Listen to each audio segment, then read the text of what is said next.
Welcome to study physics. आज का हमारा lecture electric field and potential का कंटिन्यूएशन है। और आज का जो हमारा फर्स्ट टॉपिक है वो इलेक्ट्रिक पोटेंशियल एनर्जी है।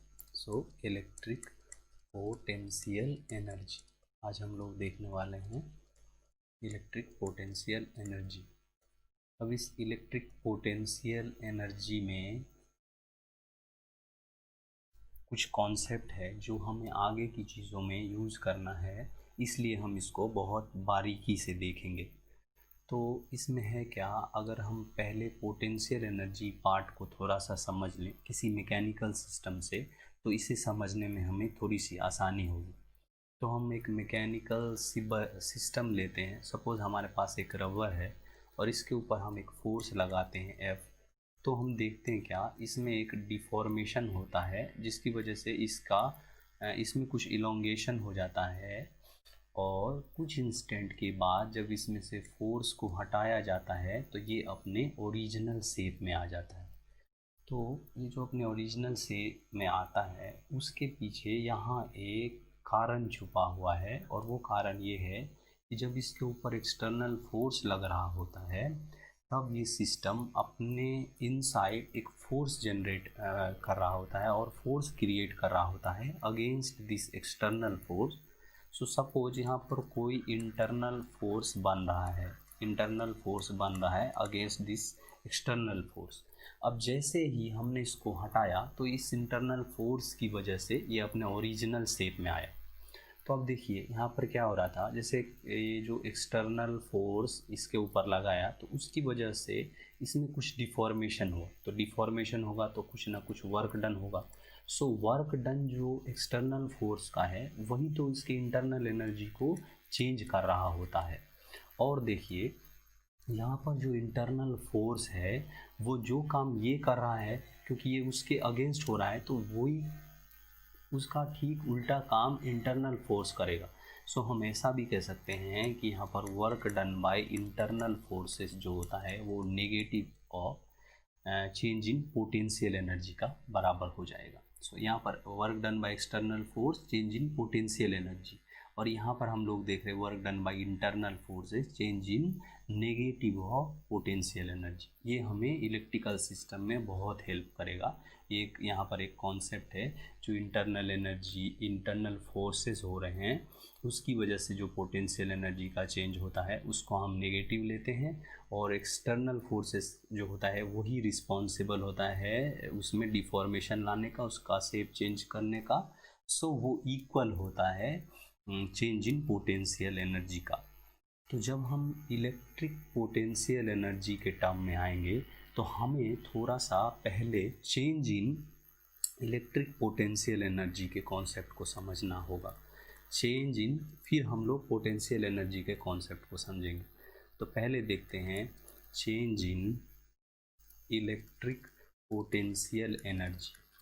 Electric potential energy. अब देखिए change in electric potential energy को डिफाइन किया गया है कैसे। हम लोग इस पार्ट को पहले लिखते हैं फिर समझ लेते हैं। सो change in electric potential energy of A system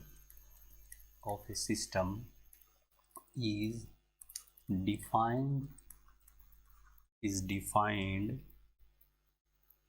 as the negative of work done by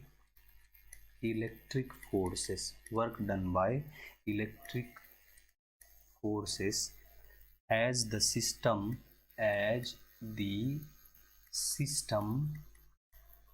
gets any kind of deformation।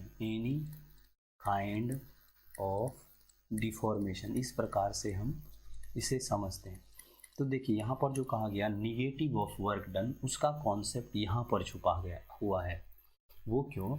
क्योंकि किसी भी इलेक्ट्रिकल सिस्टम में हम आज देखने वाले हैं जो फोर्स ड्यू टू मीन्स जो इलेक्ट्रिकल फोर्सेज होता है या कूलोम्बिक फोर्सेज जो होता है, और फोर्स ड्यू टू जो चार्जेज होता है उस सिस्टम में वो इंटरनल फोर्स की तरह बिहेव करता है। और अगर हम उसके ऊपर कोई काम करेंगे या उसके चार्ज के बीच कुछ सेपरेशन करवाएंगे तो हम वहाँ पर एक्सटर्नल वर्क कर रहे होंगे। सो कूलोम्बिक फोर्सेस वहाँ पर इंटरनल वर्क कर रहा होता है, और जिसने भी उसमें चार्ज के बीच में सेपरेशन करवाया या अगेंस्ट दिस कूलोम्बिक फोर्स काम किया वो एक्सटर्नल फोर्स की तरह बिहेव करेगा। तो इस प्रकार हमने चेंज इन पोटेंशियल एनर्जी के कॉन्सेप्ट को देखा। तो अब हम कंसीडर करते हैं कोई इलेक्ट्रिकल सिस्टम और फिर उसमें इस कॉन्सेप्ट को बारीकी से देखते हैं। तो आइए नेक्स्ट हम लोग कंसीडर करते हैं कोई electrical system. So electrical system में जनरली हम लोग दो चार्जेस लेते हैं। तो यहाँ पर हम लोग पहले देख लेते हैं। सो considering two charges that is Q1 and Q2, और इसको बेटर होगा small q1 and small q2 लेना, ताकि चलिए इसको पूरा ही हटा लेते हैं। सो इसको हम लोग small q1 and small q2 के टर्म में ही ले लेते हैं। So considering two charges that is q1 and q2 separated by a distance r। अगर वो कोई r डिस्टेंस से सेपरेटेड है तो सपोज़ हमारे पास ये a पॉइंट है और ये b पॉइंट है, और इस पॉइंट पे हमारे पास q1 चार्ज है और इस पॉइंट पे हमारे पास q2 चार्ज है, और इनके बीच का सेपरेशन हमें r दिया गया है, और यही हमारा अभी सिस्टम है एट प्रेजेंट इंस्टेंट। तो अब हम लोग अगर ऐसे देखें कि फोर्स ऑन Q2 या Q1 कोई भी सेम ही होगा, क्योंकि ये इस पर इसकी वजह से और इस पर इसकी वजह से कूलोम्बिक फोर्स लग रहा होगा। सो फोर्स ऑन Q2 या फोर्स ऑन Q1 कुछ भी कंसीडर करेंगे तो हम लोग क्या देखेंगे कि ये होगा हमारा K Q1 Q2 by R square का। तो अब सपोज़ हमने इस B पॉइंट पर फोर्स फाइंड कर लिया, फोर्स ऑन Q2 फाइंड कर लिया है, इस प्रकार से जो है वो इतना होगा कूलोम्बिक फोर्स की तरह से। अब सपोज़ हमने इस Q2 को थोड़ा सा क्या किया, इसमें इसको सेपरेशन कर दिया, मीन्स इसको और भी हम एक एक्सटर्नल फोर्स बनकर इसको दूर ले जाने का ट्राई कर रहे थे। ठीक है, तो अब अगर हम इसको दूर ले जाना का ट्राई करेंगे तो इसको हम पहले अपना कंडीशन लिख लेते हैं। देखिए, सो कॉन्सीडरिंग अब इसमें हम एक बात जो कि वो ये है कि हम Q1 को फिक्स रखेंगे और Q2 को सिर्फ हम चेंज कर रहे हैं। So work done only Q2 पर ही होगा, Q1 पर कोई वर्क डन नहीं होगा। तो आइए चलिए हम इसको लिख ही भी लेते हैं।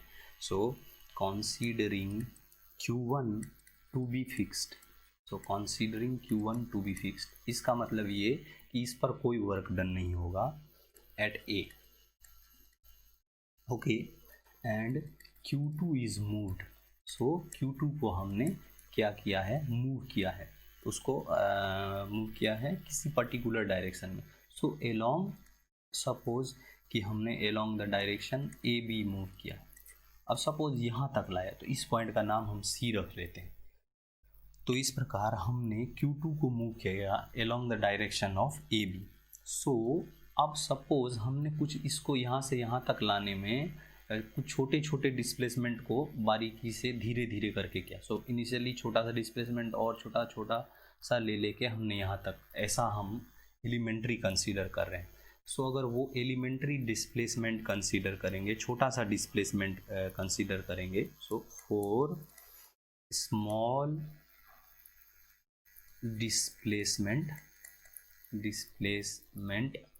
दैट इज कि हमारा dr जब डिस्प्लेसमेंट होगा तो जो हमारा वर्क डन होगा वो dw वर्क डन होगा, और वो किसकी बराबर होगा, F इंटू dr के बराबर होगा। और हमारा F तो ये रहा, तो हम लिख सकते हैं K Q1 Q2 by R square into dr, ये हमारा वर्क डन के इक्वल हो जाएगा। तो अब सपोज करिए कि हम जो ए बी डिस्टेंस पहले लिए थे उसको लेट अस टेक, सो ऐसे हमने इन जनरल उस डिस्टेंस को आर माना है, पर हम उसको ए टू बी ले जा रहे हैं यहाँ पर देखिए।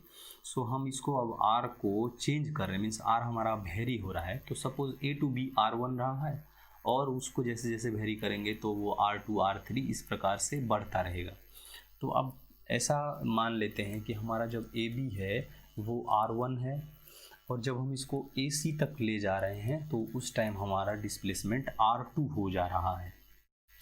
तो अब हम जो नेट वर्क डन होगा वो हमारा क्या हो जाएगा, जो देखिए ये dw का इंटीग्रेशन इधर कर लेंगे तो हमारा नेट वर्क डन आ जाएगा और इधर भी हम लोग डिस्प्लेसमेंट में dr लगा लेंगे। और देखिए हम जो यहाँ पर डिस्प्लेसमेंट कर रहे हैं वो हमारा R1 से R2 की ओर रहेगा। तो इस प्रकार हम लिख सकते हैं, जब इसका इंटीग्रेशन कर देंगे तो ये टोटल वर्क डन हो जाएगा। इसको हम यहाँ पर ये लिख लेते हैं। और ये जो हमारा फोर्स था उसको सपोज हम अब के को चेंज कर लेते हैं, मीन्स लिख लेते हैं 1/4 पाई एप्सिलॉन नॉट, ओके।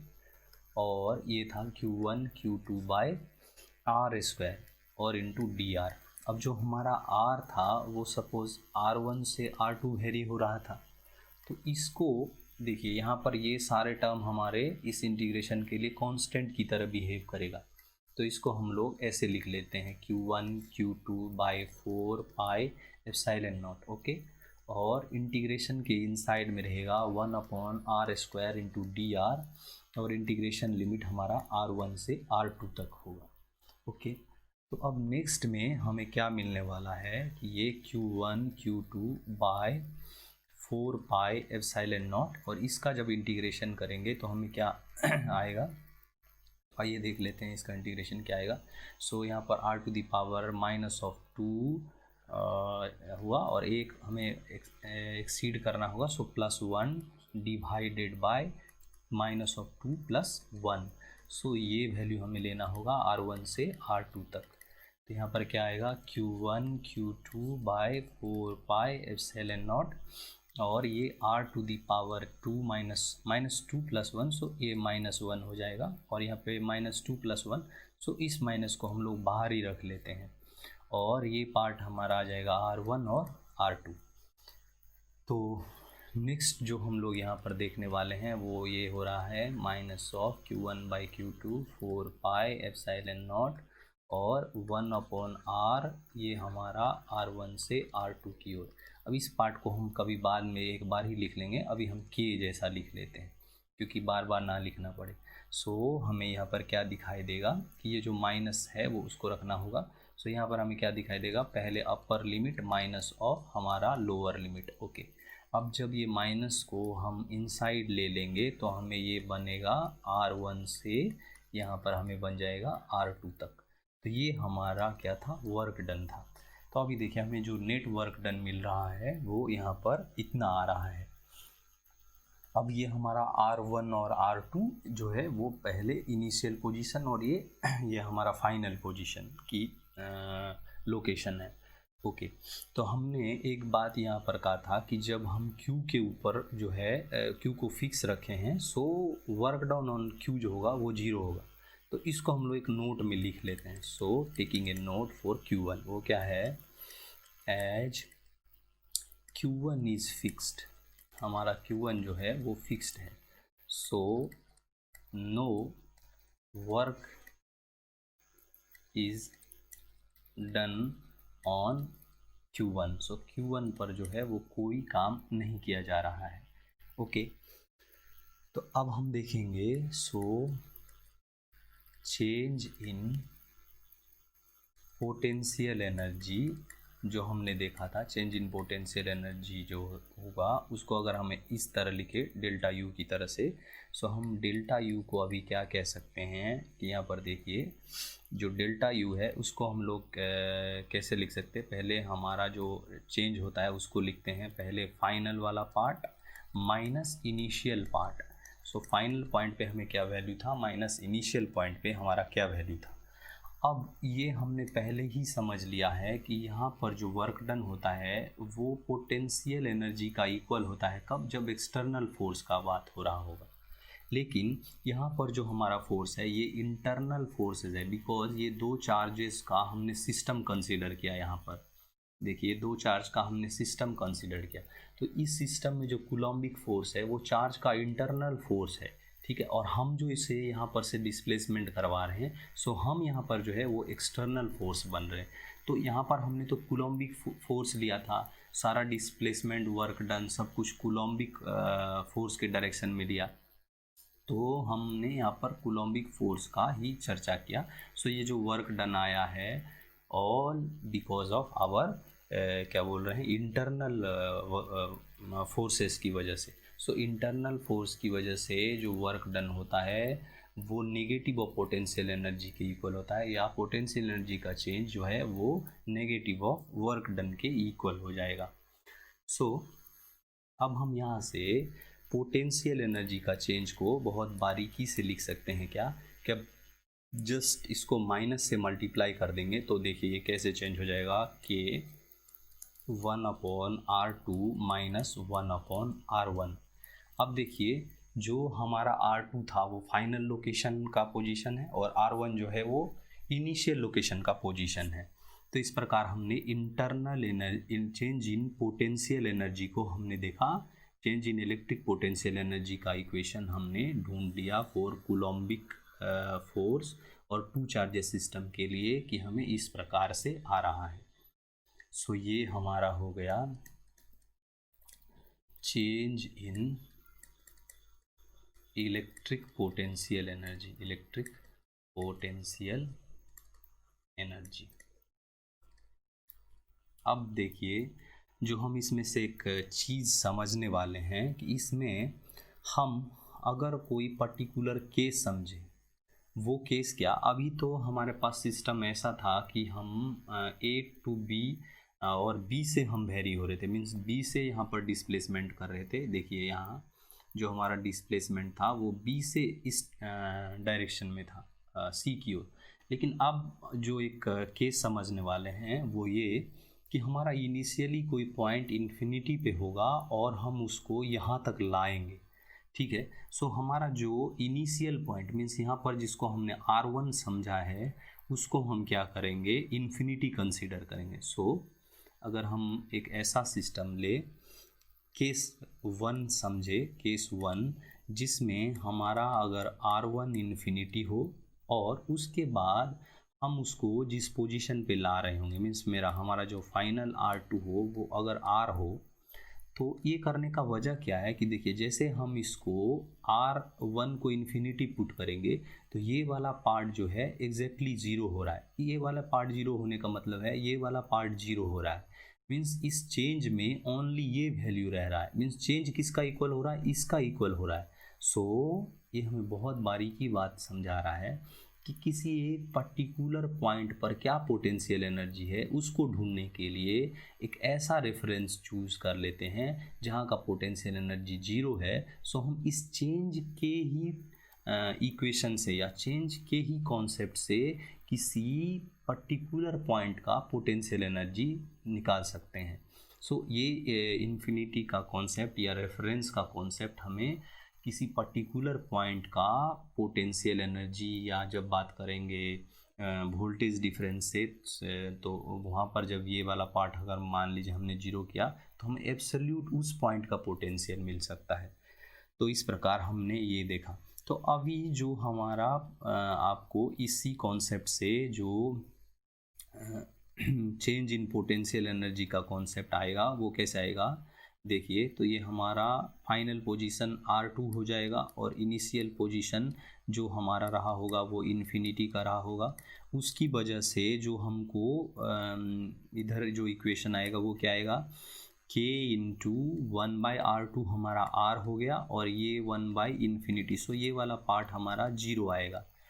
तो इस प्रकार हम ये जो ये वाला पार्ट जीरो है इसको स्प्लिट करके देखें तो हम ये कह सकते हैं कि यहाँ पर so potential energy when separation is R, separation is R, जब सेपरेशन हमारा आर हो रहा है सो उस time potential energy U R होगा और वो किसके इक्वल होगा। सो अब इसके को चेंज कर लेते हैं, क्या Q1 Q2 bye 4 pi epsilon not, और ये पार्ट तो ज़ीरो, सिर्फ ओनली आर बचेगा, सो आर। इस प्रकार हम किसी एक पर्टिकुलर लोकेशन का, पर्टिकुलर पोजीशन का पोटेंशियल एनर्जी ढूंढ लेंगे। तो ये कहाँ से मिला हमें, चेंज इन पोटेंशियल एनर्जी के कॉन्सेप्ट से। सो हमें ये बहुत बारीकी चीज़ समझना है कि हमें किसी पर्टिकुलर पॉइंट का एब्सोल्यूट पोटेंशियल एनर्जी को निकालने के लिए चेंज इन पोटेंशियल एनर्जी का कॉन्सेप्ट को समझना पड़ेगा। तो अभी हमने जो देखा वो हमारा था change in electric potential energy, जो कि एक अच्छा कॉन्सेप्ट था, और पोटेंशियल एनर्जी फिर हमने वहाँ से सीखा। अब हमें जो देखना है पोटेंशियल एनर्जी के बाद वो है हमारा इलेक्ट्रिक पोटेंशियल। सो नेक्स्ट जो हमारा चीज़ है वो है electric potential. So electric potential,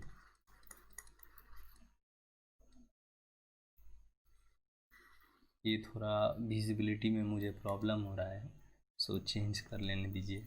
okay, अभी यहाँ पर हम लोग समझेंगे इलेक्ट्रिक पोटेंशियल। सो हमने इससे पहले देखा इलेक्ट्रिक पोटेंशियल एनर्जी, फिर change in electrical potential energy का भी कॉन्सेप्ट समझा। अभी हमें देखना है इलेक्ट्रिक पोटेंशियल। अब देखिए इसको भी वही कॉन्सेप्ट छुपा हुआ है, इसमें भी हम चेंज के थ्रू ही इस चीज़ को समझ पाते हैं। तो सब कॉन्सेप्ट बिल्कुल आइडिया जो है वो वहाँ से ही है, मतलब प्रीवियस पार्ट से ही है। तो इसलिए हमने वहाँ पर ही कहा था कि उसे बारीकी से समझना है, उसे बार बार देखना है, पढ़ना है अच्छे जगहों से, अच्छे किताबों से। तो इस प्रकार हम अभी देखने वाले इलेक्ट्रिक पोटेंशियल। तो पहले हम क्या करते हैं, फिर इसको लिखते हैं, फिर इसके कॉन्सेप्ट को समझते हैं।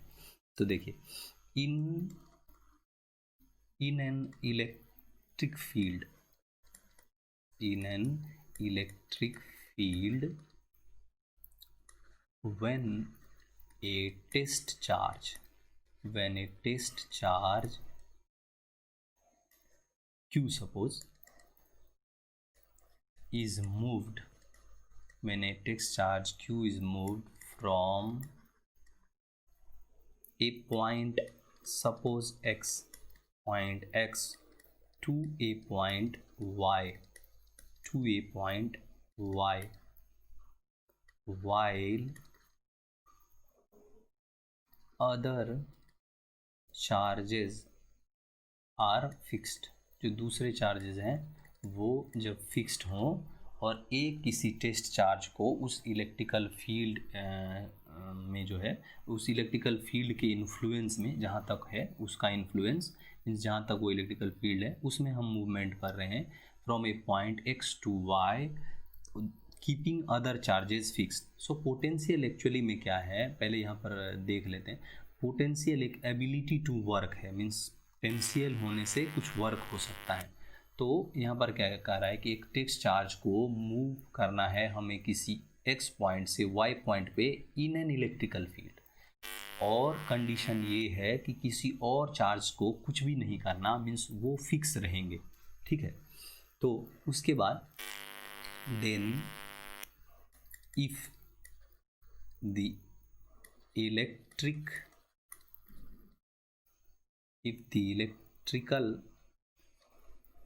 पोटेंशियल एनर्जी, अभी हमने देखा इलेक्ट्रिकल पोटेंशियल एनर्जी, अगर किसी चार्ज को किसी X पॉइंट से Y पॉइंट में ले गया तो उसमें जो इलेक्ट्रिकल पोटेंशियल एनर्जी में चेंज आएगा, ऑब्वियसली इलेक्ट्रिकल पोटेंशियल एनर्जी में चेंज आएगा। अभी हमने देखा था A to B मूव करा रहे थे तो चेंज हो रहा था। तो ठीक किसी चार्ज को अगर हम मूव करवाएंगे किसी इलेक्ट्रिकल फील्ड में दूसरे चार्ज को फिक्स रखने से, तो उसके पोटेंशियल एनर्जी में कुछ चेंज आएगा। तो वो चेंज कैसा होगा, U माइनस एक्स होगा। क्यों? क्योंकि फाइनल पोजीशन U है और इनिशियल X है। So change in potential energy U minus of X हो जाएगा। then we define potential difference, then we define potential difference. हम डिफरेंस के ही कॉन्सेप्ट से फिर वापस से पोटेंशियल लाएंगे। So we define potential difference between point x and y as follow. वो कैसे? तो हम इसमें लिखते हैं potential difference at y minus potential difference at x, means final minus initial. ये होगा इन पोटेंशियल एनर्जी के चेंज, मीन्स फाइनल पॉइंट का potential energy minus initial point का पोटेंशियल एनर्जी डिवाइडेड बाय ये चार्ज। अब देखिए पोटेंशियल एनर्जी तो हमारा वर्क डन ही हो गया, अभी हमने उसमें देखा, तो work done divided by charge, यही तो डिफरेंस ऑफ पोटेंशियल है। तो हमने यहाँ पर देखा कि पोटेंशियल को हम इस तरह से भी लाते हैं कि work done in bringing a charge. So bringing a charge के लिए हम डिवाइड कर रहे हैं इसको। ओके, तो हमें किसी एक पॉइंट पर अब अगर पोटेंशियल एनर्जी चाहिए होगा तो अगेन सेम कॉन्सेप्ट हम लोग यहाँ पर यूज़ करेंगे और फिर हम एब्सोल्यूट पोटेंशियल को ढूंढ लाएंगे। तो इस प्रकार तो हमने यहाँ पर देखा जो इस टर्म को हम थोड़ा सा इंटरप्रेट करें तो ये और भी इस तरह लिख सकते हैं कि U Y minus of U X is equals to Q into V Y minus of V X, V Y minus of V X, sorry ये यू जैसा दिख रहा है, सो ये वी एक्स। ओके, तो हम यहाँ पर ये भी कह सकते हैं कि हम पोटेंशियल एनर्जी के कॉन्सेप्ट से पोटेंशियल डिफरेंस और वर्क के भी कॉन्सेप्ट से पोटेंशियल डिफरेंस को हम लोग इस तरह समझ सकते हैं। तो जो हम लोग नेक्स्ट दिन देखने वाले हैं, अब देखिए इसमें क्या है हम जो ये वर्क डन कर रहे थे, यहाँ पर ये चार्ज को मूवमेंट कर रहे थे, यहाँ पर क्या कहा गया कि while other charges are fixed, और एक चार्ज को मूव किया गया है। तो इस चार्ज को मूव करने का एक टेक्निक है, वो ये है कि देखिए अगर if the test charge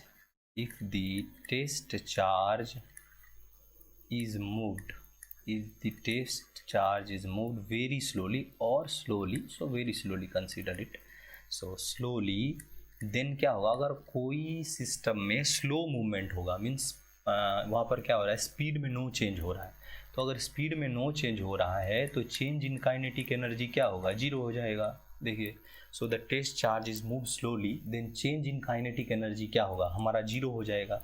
okay, अब देखिए इस सिस्टम में हमारे पास क्या क्या था, तो जो बंदे या जिस प्रोसीजर के थ्रू हम उस चार्ज को मूव करा रहे थे उसको हम मान लेते हैं कि work done by external force. So ये हमारा है work done by external force की वजह से कुछ वर्क डन हो रहा था।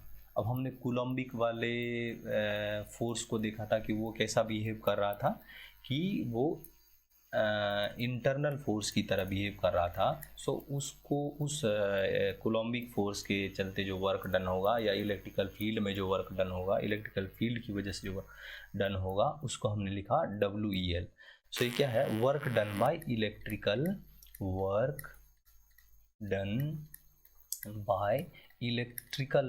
फोर्स, ये work done by electrical force है। तो जो work done by electrical force हो रहा है एक, और एक हो रहा है work done by external forces.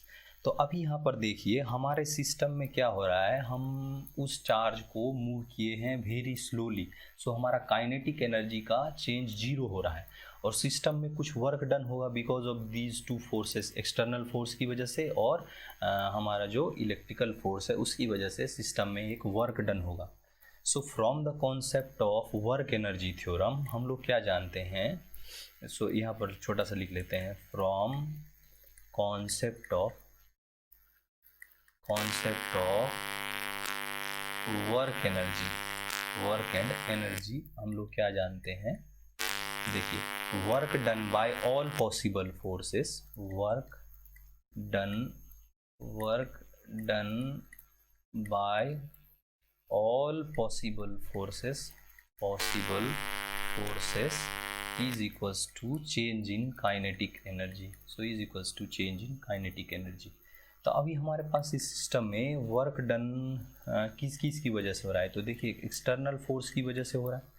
तो सपोज हमने मान लिया एक्सटर्नल फोर्स की वजह से जो वर्क डन होगा WEXT लिखा उसको, जो इलेक्ट्रिकल फील्ड की वजह से वर्क डन होगा सो WEL मान लिया। अब ये हमें इस सिस्टम में यही दो फोर्सेस है हमारे लिए, एक एक्सटर्नल जो हमारा डिस्प्लेसमेंट करवा रहा था, और जो ये इलेक्ट्रिकल फील्ड है वो उसके अगेंस्ट, जैसे हमने प्रीवियस कॉन्सेप्ट में देखा था। तो ये इक्वल टू होगा चेंज इन काइनेटिक एनर्जी के, चेंज इन काइनेटिक एनर्जी के। तो अभी देखिए हमारा चेंज इन काइनेटिक एनर्जी तो जीरो है, सो ये वाला पार्ट हमारा जीरो है, that means work done by external force plus ये क्या हो जाएगा, जीरो। सो हम यहाँ पर क्या देखेंगे कि हमेशा work done by external force यहाँ पर हो रहा है equal to negative of work done by electrical field, और हम लोग जानते हैं work done by external force वो होता है चेंज इन पोटेंशियल एनर्जी का। सो ये और ये होता है negative of work done by internal forces, और यहाँ पर इंटरनल फोर्स जो है वो कूलम्बिक फोर्स होगा या वर्क डन ड्यू टू हमारा इलेक्ट्रिकल फील्ड होगा। तो अभी हम लोग यहाँ पर जो है यहाँ पर रुकते हैं। नेक्स्ट टाइम हम लोग एब्सोल्यूट पोटेंशियल का कॉन्सेप्ट यहाँ से देख लेंगे, जो कुछ खास नहीं, अब इतने प्रीवियस कॉन्सेप्ट से ही हमें आ जाएगा। उसी में एक छोटा सा आइडिया प्रीवियस कॉन्सेप्ट की तरह ही यूज़ करना है, तो उसको हम लोग बारीकी से देखेंगे नेक्स्ट में। सो आज के लिए इतना ही, थैंक यू। अगर एक रिक्वेस्ट के साथ कि अगर हमारा ये प्रयास थोड़ा सा भी आपको अच्छा लग रहा हो तो प्लीज़ शेयर करिए, सब्सक्राइब करिए, और कुछ छोटी बड़ी गलती हो रही हो तो प्लीज़ समझाइए और बताइए ताकि हम उसको रिएक्टिफाई कर पाए। So thank you.